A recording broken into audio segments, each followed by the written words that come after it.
Hello friends, आज हम CrPC की chapter 31 transfer of criminal cases के बारे में डिस्कस करेंगे कि जो क्रिमिनल केस है उनको कैसे कोर्ट और कौन सी कोर्ट कहाँ ट्रांसफर कर सकती है, इसके बारे में डिस्कस किए गए हैं। इसमें सेक्शन 406 से सेक्शन 412 तक इसमें बताए गए। इसमें सेक्शन 406 कहता है power of supreme court to transfer cases and appeal. Supreme court को ये पावर है कि वो केस और अपील को ट्रांसफर कर सकता है। It may direct that the particular case और appeal be transferred from one high court to another high court or from a criminal court subordinate to the one high court to another criminal court of equal or superior jurisdiction subordinate to another high court। इसमें कहा गया कि अगर कोई state का transfer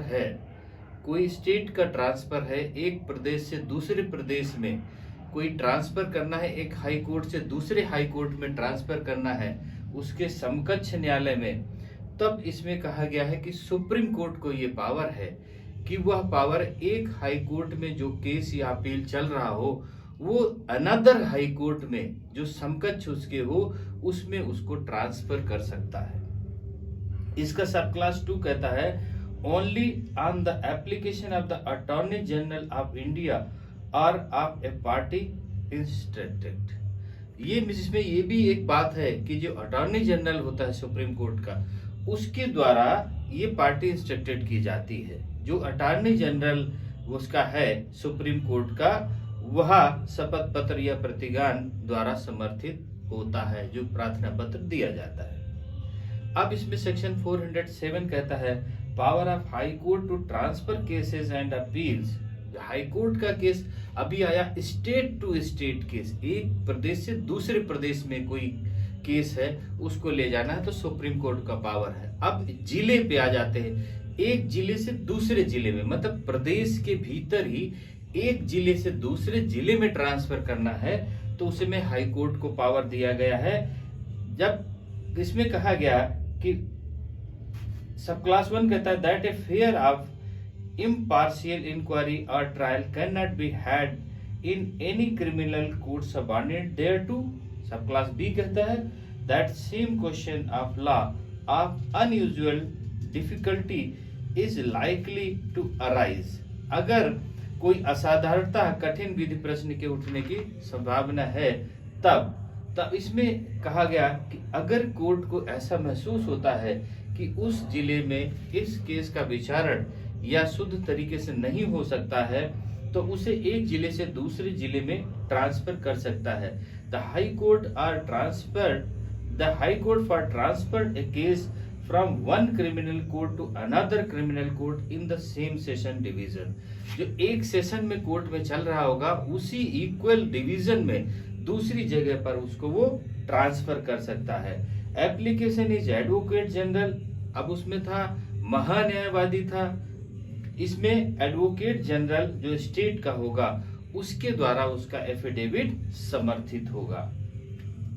अब the proceeding in the subordinate court shall be state, वो क्या कर सकता है, वो दूसरे स्टेट में दूसरे जिले में जो कोर्ट में केस चल रहा होगा जब तक ट्रांसफर होगा तब तक के लिए उसकी प्रोसीडिंग को स्टे भी कर सकता है। पावर और रिमांड अंडर सेक्शन 309, और उसको रिमांड में भी ले सकता है 309 के तहत।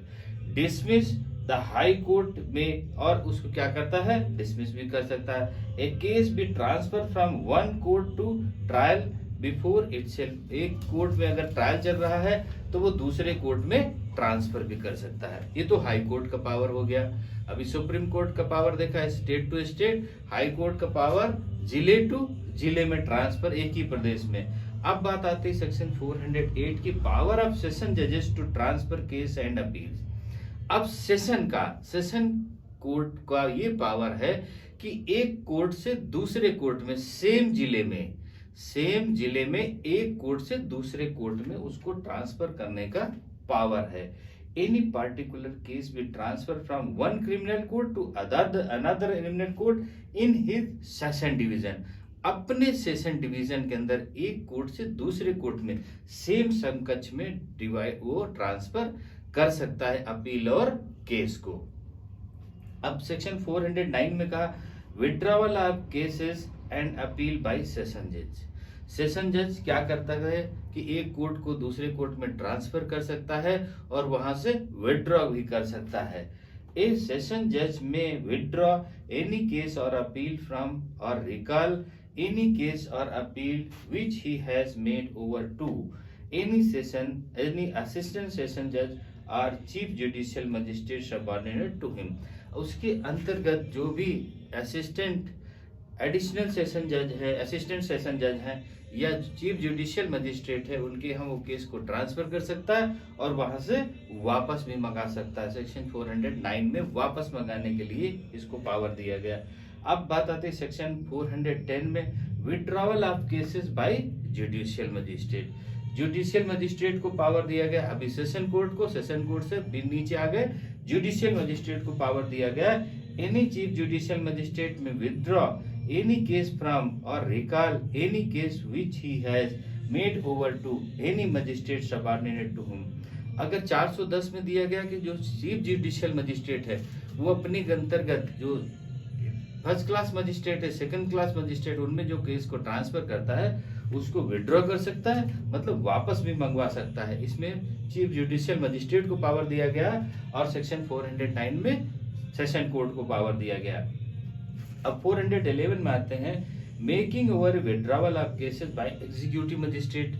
अब उससे नीचे आ जाते हैं एग्जीक्यूटिव मजिस्ट्रेट डीएम के अंतर्गत। इसमें कह दिया कि डीएम के अंतर्गत वो अपने जो समकक्ष एग्जीक्यूटिव मजिस्ट्रेट जो उसके अंतर्गत है उनमें केस को ट्रांसफर कर सकता है और उनसे केस को वापस भी ले सकता है।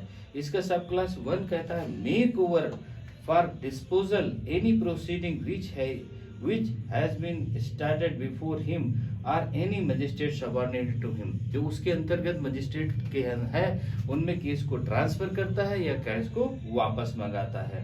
सब क्लास बी कहता है विड्रॉ एनी केस फ्रॉम और recall any case which he has made over to any magistrate subordinate to him and dispose of such proceeding himself or refer it for disposal to any other magistrate. वो एक magistrate से के पास से दूसरे magistrate के पास में case को transfer कर सकता है, उसके हवाले कर सकता है या वापस मंगा सकता है पुनः और दूसरे कोर्ट को लिए ट्रांसफर कर सकता है।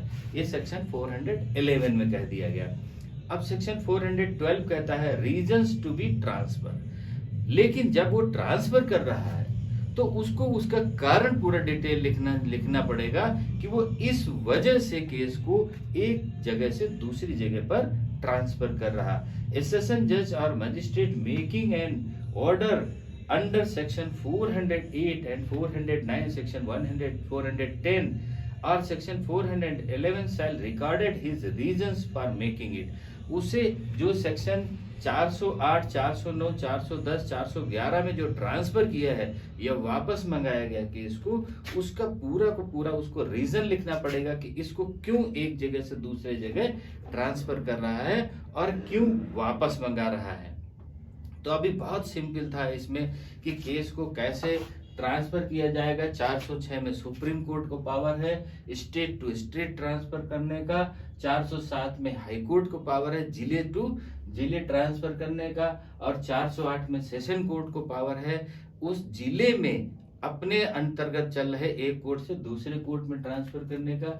409 में दिया गया विड्रॉवल, उसको केस को वापस मंगाने का पावर है और 410 में withdrawal application of judicial magistrate, CGM को पावर दिया गया, जुडिशियल मजिस्ट्रेट को पावर दिया गया इसमें। और 411 में एग्जीक्यूटिव मजिस्ट्रेट को पावर दिया गया डीएम के अंतर्गत जो भी चलते हैं। और 412 में सिंपल सा दे दिया गया उसका जो ट्रांसफर करेगा ये वापस मंगाएगा उसका उसको रीजन लिखना पड़ेगा। तो वेरी सिंपल चैप्टर 31 था कि जो केस है उनको ट्रांसफर करने पर किसको क्या पावर दिया गया और कैसे जो क्रिमिनल केसेस हैं या क्रिमिनल केसेस के अलावा अपील्स हैं उनको कैसे एक जिले से दूसरे जिले, एक स्टेट से दूसरे स्टेट, एक कोर्ट से दूसरे कोर्ट या अपने अंतर्गत जो चल रहे हैं उनमें कैसे ट्रांसफर किया जाएगा।